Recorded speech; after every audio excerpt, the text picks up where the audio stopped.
Buy now, pay later loan crisis in America as people plan to rely on them to fund holiday purchases. Today, I read an article on Yahoo Finance put out by Reuters and written by Ariana McLymore titled, U.S. Holiday Spending on Buy Now, Pay Later to Hit Record Due to Debt-Laden Shoppers. According to the author, U.S. shoppers are expected to spend a record $18.5 billion using third-party buy now, pay later services for holiday purchases in the last quarter of the year, according to projections by data firm Adobe Analytics released on Wednesday. Spending with buy now, pay later loans will increase by 11.4% over the holiday seasons compared to a year ago. Here are my thoughts. I worry about Americans going into debt with these buy now, pay later loans. If you don't have the money to buy what you need in November and December for the holidays, how are you going to have the money to pay off these loans in the new year? I know people want to buy gifts for their loved ones, but I think some Americans need to consider looking for inexpensive alternatives. A thoughtful, well-written letter could be a gift that doesn't cost anything. People could always make gifts. Not everyone is good at crafts, and I understand that. But there are plenty of YouTube videos that show you how to make gifts. I just hate to see people spending money they don't have to give gifts over the holiday season. The same goes for buying food for holiday parties. A lot of people go over the top with the food they buy for holiday parties. Some people are now using buy now, pay later loans to purchase food at the grocery store. This is all going to end badly for some Americans, in my opinion. I read another interesting article today that may provide a little insight into the financial health of some Americans. I read this article on CNBC.com, written by Diana Olick, titled, Mortgage Refinance Boom Takes Hold as Weekly Demand Surges 20%. According to the author, applications to refinance a home surged 20% last week compared to the previous week. Mortgage applications to purchase a home rose just 1% for the week and were 2% higher than the same week 1 year ago. Here are my thoughts. There are multiple reasons why people may be rushing to refinance. Maybe some who purchased a home recently with a high interest rate are looking for a way to lower their payments slightly. This makes sense if someone is going to stay in that home for several years. Even then, people are going to throw away a lot of money on an appraisal and closing costs.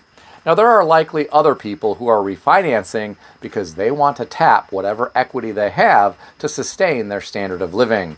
I know multiple people who refinance their homes regularly because it is like an ATM machine for them. They accumulate credit card debt, vehicle debt, etc., and then have a hard time affording the payments.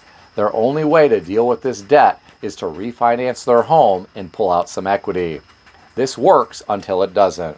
At some point, home values could drop and this won't be as feasible. I have to wonder what some people are going to do if home values start to decline. Real estate over the long run has had a great track record. Real estate doesn't always go straight up in the short term though. We have been living during some unusual times. No one has a crystal ball that shows what will happen with the real estate market in the future. Real estate is also very local. It may continue to go up in some areas, while it could decline dramatically in other overbuilt areas, or in areas that have seen an exodus of jobs.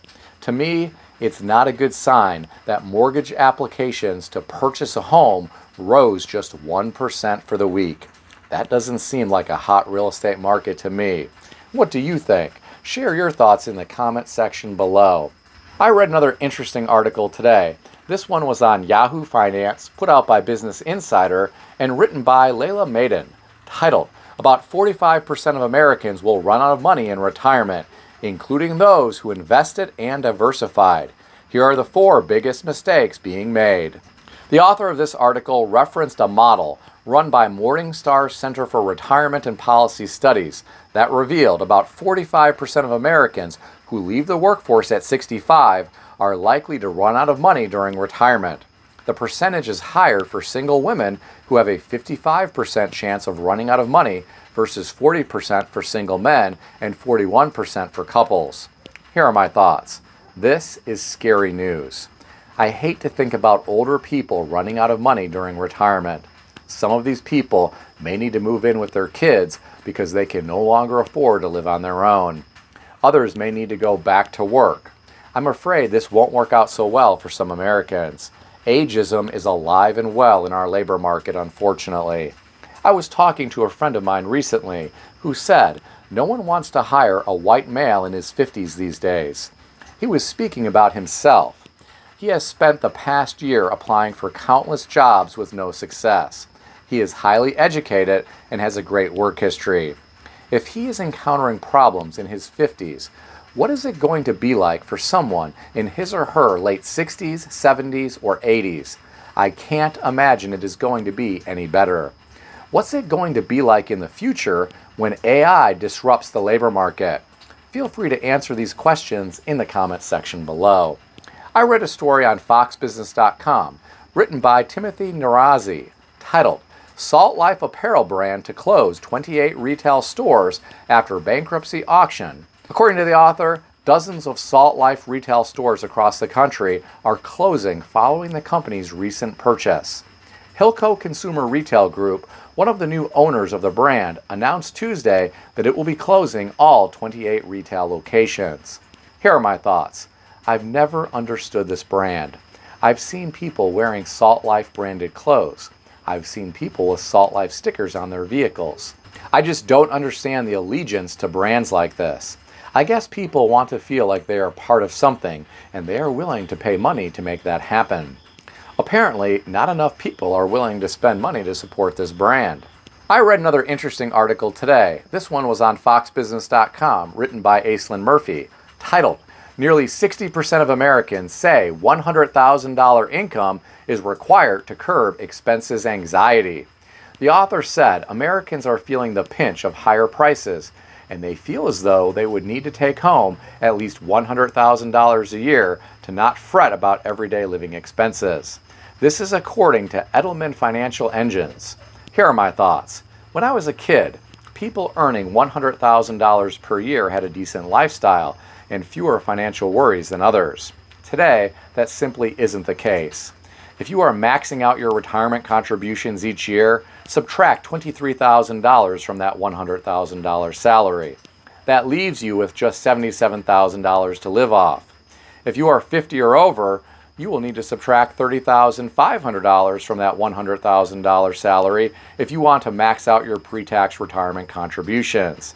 That leaves you with only $69,500 per year to live on. Keep in mind, taxes are going to be taken out of that. If you have student loans, a car payment, and a rent payment, there isn't going to be much left over. You aren't going to be living the high life on $100,000 per year anymore.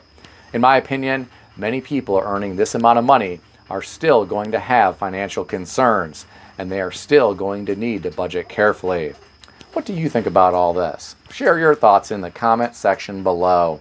If you enjoyed this video, consider subscribing to the channel.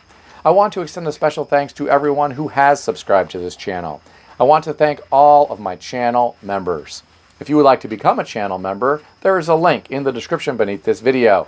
You can read more about the different membership levels. Please also check out some of the great books that I suggest you consider reading in the description below. I've included Amazon affiliate links to these books. As an Amazon associate, I earn from qualifying purchases. Stay healthy and wealthy. I'll see everyone in the next video.